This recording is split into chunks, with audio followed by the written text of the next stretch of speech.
நம்ம கடைக்கு காலையில் மீன்கள் வந்துருந்துச்சிங்க. அதை எடுத்து போட்டிருந்தோம். இந்த இம்போர்ட்டட் டேங்கில் வந்து அல்பினோ சக்கர் ஒன்று இருந்துச்சிங்க. அதை வந்து பாருங்களேன், கொஞ்சம் வித்தியாசமாக சுற்றிக்கிட்டு இருந்துச்சு. நைட்டு தான் பார்த்தோம். அது வந்து பார்த்தீங்கன்னா பேக்கிங்லேயே ஒரு ரப்பர் பேண்ட் ஏதோ உள்ளக்க இருந்திருக்கும் போலுக்கு அதில் சிக்கியிருக்கு. அது வந்து வெளியே வர தெரியலைங்க. அப்படியே வந்து அதோடய சுற்றிக்கிட்டு இருந்துச்சிங்க. அது எப்போ மாட்டுச்சு என்னன்னே தெரியல. ரப்பர் பேண்ட்னால் நல்லா வெளியேறி போய் இருந்துச்சிங்க. சரி, நான் திடீர்னு வந்து பார்த்தேன், என்னடா ஒரு மீன் மட்டும் கொஞ்சம் டிஃப்ரெண்ட்டாக சுற்றுது அப்படின்னு சொல்லிட்டு. அது வந்து எதுவும் அதுக்கு டிஸ்டர்ப் ஆகலை போலுக்கு அதாட்ட கிடந்துச்சிங்க. சரி, இதை எடுத்து விட்டுறலாம் அப்படின்னு சொல்லிட்டு எனக்கு தோணுச்சிங்க.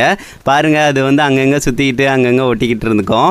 அதுக்கடுத்து அதை மெதுவாக வந்து எடுத்தேன். அது வந்து ரப்பர் பேண்ட் நல்லா மாட்டிக்கிருச்சிங்க. அது ஸ்கின் வந்து அதுக்கு சொரப்பாக இருக்கும். அதனால் வந்து ரப்பர் பேண்ட் வராமல் வந்து நல்லா மேலேயே வந்து மாட்டிக்கிருச்சு. நான் எடுக்க ட்ரை பண்ணேன், கஷ்டமாக தான் இருந்துச்சு.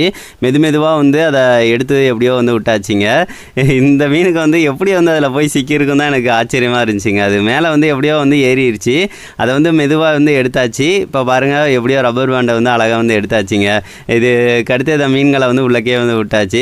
எதுவும் மீனுக்கு எதுவும் ஆகலைங்க. அந்த விதத்தில் வந்து ரொம்ப ஹாப்பி. இது மாதிரி உங்களுக்கு எதுவும் நடந்துருச்சுன்னா மறக்காமல் கமெண்ட் பண்ணுங்கள் ஃப்ரெண்ட்ஸ்.